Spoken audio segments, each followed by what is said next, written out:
Hi, it's Jim.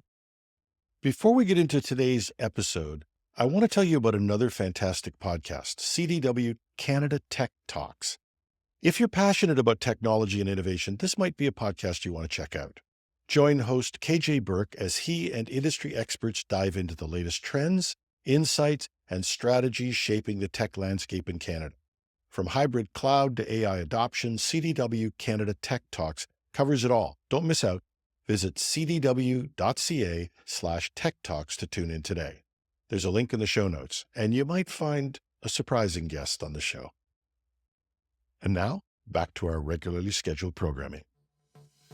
Researchers implant false memories into ChatGPT and create security compromises. Canadian small businesses grapple with growing fraud risks. A man-in-the-middle PCB bypasses HP's Ink Cartridge protections, and the world's largest chip maker, TSMC, dismissed OpenAI CEO Sam Altman as a podcast bro. Welcome to #Trending. I'm your host, Jim Love. Let's get into it. A security researcher has exposed a troubling vulnerability in ChatGPT's long-term memory. Johan Rehberger found that attackers could use what's called indirect prompt injection to plant false information into ChatGPT's memory. And this isn't just a temporary glitch. These false details persist in all future conversations. For example, Rehberger showed how ChatGPT could be tricked into thinking someone is 102 years old, believes the Earth is flat, or even lives in the Matrix. Hold on the Earth is flat thing. I think I know a couple of those people. But as it may, the vulnerability becomes more concerning with user data. By simply viewing a malicious image, all input typed into ChatGPT could be sent directly to an attacker's server. What's really interesting is this is memory persistent now, said Rehberger. When you start a new conversation, it's actually still exfiltrating the data. While OpenAI has released a partial fix, prompt injections are still possible. Users are urged to check what ChatGPT remembers to protect their data. Small and medium-sized businesses across Canada are increasingly facing fraud risks, with 50% experiencing either attempted or successful fraud in the past year. The most affected sectors include transportation, finance, insurance, and the arts. While email phishing, text scams, and phone calls are the most common methods of attack, businesses are more likely to fall victim to fraudulent payments and chargebacks as well, with an average loss of $7,800 per year for those affected. The report notes that the effects of fraud go beyond financial losses, causing wasted time, emotional distress, and a dip in staff morale. In response, SMEs are stepping up their defenses by implementing stricter payment verification, investing more in cybersecurity, and enhancing employee training. While 68% of business owners are confident in their protective measures, there's a growing concern about how artificial intelligence might contribute to more sophisticated fraud. We spoke with Corinne Pullman, Executive APA for Advocacy at the CFIB, on the report. I think everybody now has been touched in some shape or form, whether it's attempted or actual losses. What we really wanted to try to understand was how significant were those losses and what are small businesses trying to do to prevent that from getting worse, right? So, because I think there's a real sense that things like AI could make this even worse or even more challenging to detect in the future. So where are we at today and what's that going to look like 5-10 years from now? Don't start helping some of these smaller companies address some of the issues that are coming at them on a daily basis.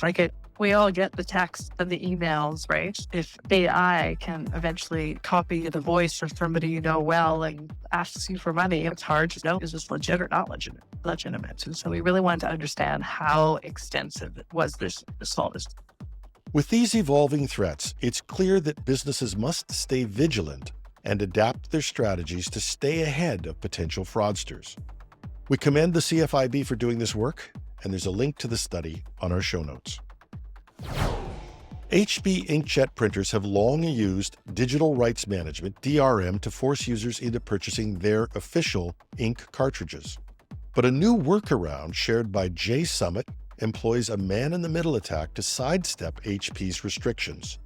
The hack involves a small, flexible PCB that sits between the printer and the ink cartridge contacts, tricking the printer into thinking it's using an official HP cartridge, even when it's a third-party refill. The board contains a tiny chip that modifies communication and allows users to bypass DRM and continue printing without using HP's original ink cartridge. HP hasn't taken this lightly. They're threatening to disable printers using third-party cartridges, citing security concerns. While lawsuits over their DRM are ongoing, users might look to avoid future complications by switching to a monochrome laser printer, which is generally free from such restrictions. We aren't proposing that anyone bypass any manufacturer's instructions or warranties or do anything illegal, but for educational purposes only, we have posted a link to the video that explains this technique. TSMC executives reportedly dismissed OpenAI CEO Sam Altman as a podcasting bro after he proposed a staggering $7 trillion investment plan to build 36 new chip-making plants.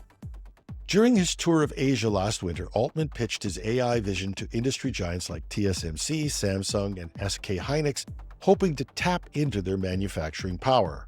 But his multi-trillion-dollar proposal seemed too grand, leading TSMC execs to openly criticize what they saw as overly ambitious ideas.